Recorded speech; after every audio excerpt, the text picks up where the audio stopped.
Well, certainly, I mean, one of the advantages of Bitcoin is that it has this pretty long history now of going up over time, and so it can be quite volatile.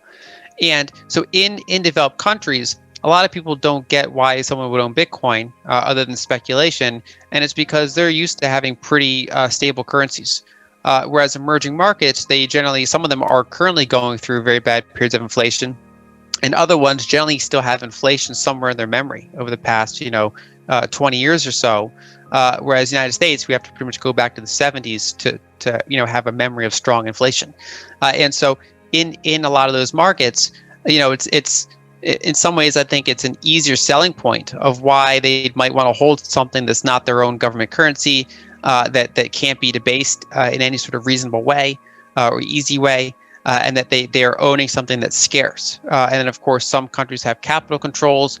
Bitcoin makes those more difficult to enforce. And so it means different things to different countries. I mean, obviously, in say, Lebanon, right, they have a much worse inflation problem than many other countries. And so that's, it's a more extreme situation.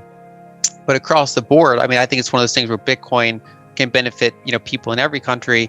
But I think it just so happens that emerging markets, I think, can get the reasons for it maybe a little bit faster. Do you think you could briefly explain what network effects are and how they're useful when researching not only Bitcoin, but other assets?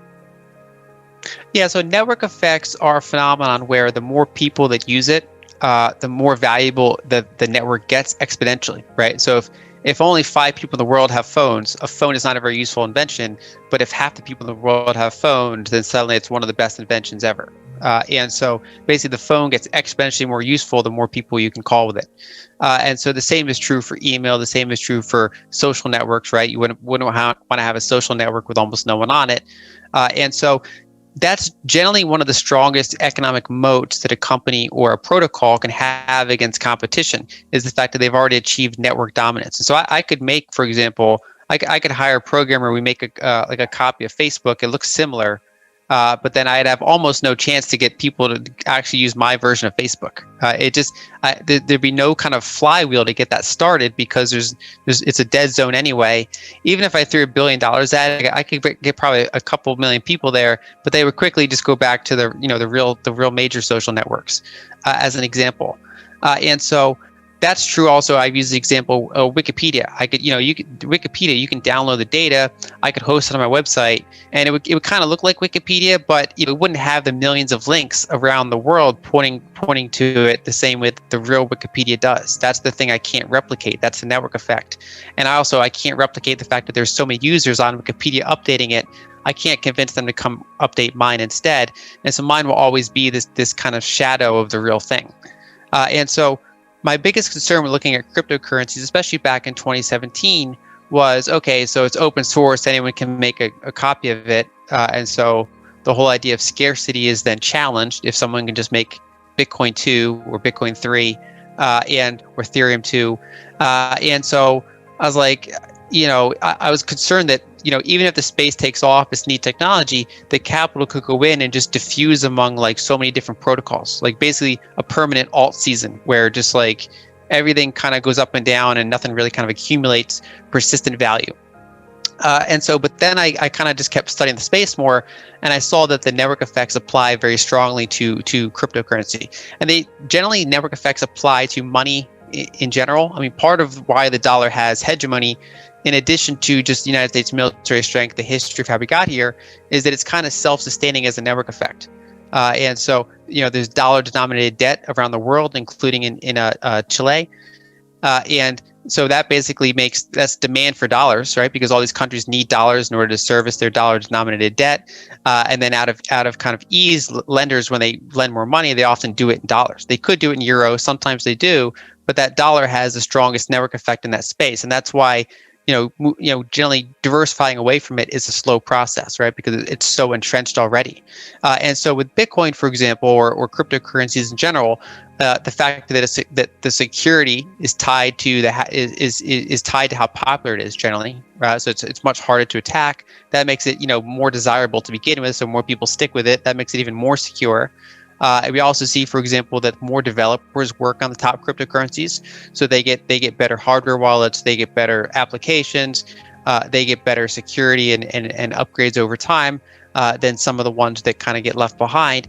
And so we start to see over time that cryptocurrencies start to resemble social networks in the sense that they have these network effects, and you're going to have, most likely just a small number of them rise to the top, and that long tail of thousands of cryptocurrencies, for the most part, don't matter. And so the two that I consider to have really strong network effects this time would be Bitcoin and Ethereum. Whereas the other ones, they might have kind of interesting use cases. They're showing interesting technology, but they still haven't, reached a network effect that is kind of self-sustaining. An example I like to use is, the whole internet runs on TCP/IP, and it could have been, it could have been designed a little bit differently. Someone can make a competing protocol. In fact, there have been competing protocols, but they never catch on because the entire internet's kind of set up to use this one method. And so even if I came along and said, hey, I have this method that's like 5% better than TCP/IP, people would say, oh, we don't care, because the fact that none of the websites in the world are going to interact with your protocol already makes your protocol a million times worse, even if it's 5% more efficient. And so, if anything, TCP/IP could maybe kind of incorporate some of my ideas, make theirs better, but my protocol would never catch on. And so, generally, basically, in order to disrupt an existing network effect, the up-and-comer has to be like 10 times better. It has to be like so much better that you eventually just can't not switch. It's clearly superior. And so we see, for example, that these network effects rise to the top, and then the question is, can they sustain them? Can they upgrade enough to make sure that nothing comes along that's, say, 10 times better, and then they can kind of remain kind of the kings of the space? Where do you see Bitcoin over the next coming years and decades? So we're starting to see, if you do polls of investors in certain countries, I haven't seen it for the whole world, but I've seen it in individual markets. You're starting to see the fact that as many or more people own cryptos than own gold, and that skews younger. I mean, obviously, if you're in your 30s or 40s or 20s, you're more likely to have that be the case than if you're in your 50s, 60s, or 70s. And so generally, we are seeing an adoption of it as kind of a monetary asset. And so there's some countries like Singapore that's pretty high. And whereas other countries are pretty low, but in countries where it has meaningful adoption, it's generally it's starting to get higher than gold in many cases. Now, so far we don't see that among central banks. They're still buying gold. That's their asset of choice, and that makes sense because even Bitcoin, as big as it is, it peaked at like 1.2 trillion this year so far. Now it's back below a trillion. Ethereum is a few hundred billion, and so.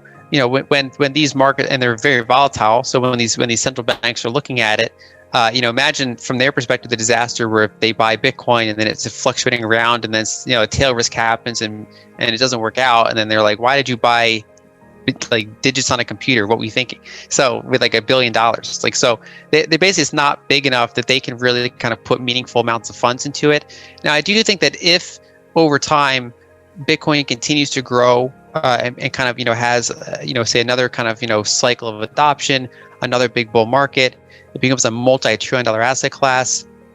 If you have that network effect continue to take off, for maybe over 500 million people in the world own it, maybe 1 billion people in the world own it, then it starts to get big enough and maybe a little bit less volatile, and central banks can then start potentially using it as a reserve asset. I don't think they're going to just dump all their gold and just pour into Bitcoin, but they can, especially some of the smaller countries might start saying, hey, we want to have a non-zero allocation to this other type of asset. And especially because not only can they store it as an asset like gold, but they can also use it if they need to as a permissionless payment. They can go around all these international finance channels if they're sanctioned or if other things happen, and they can actually just make payments. And so you actually see, for example, maybe countries like Iran have dabbled in that to some extent because it does offer that kind of technology basis for them. And people might think that's good or bad, but that's just Bitcoin is.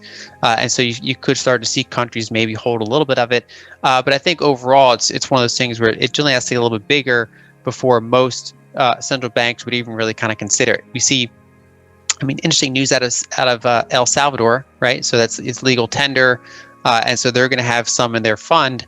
And so that is pretty interesting there. That's kind of a certainly not something I expect to happen in 2021. And so that's actually pretty interesting.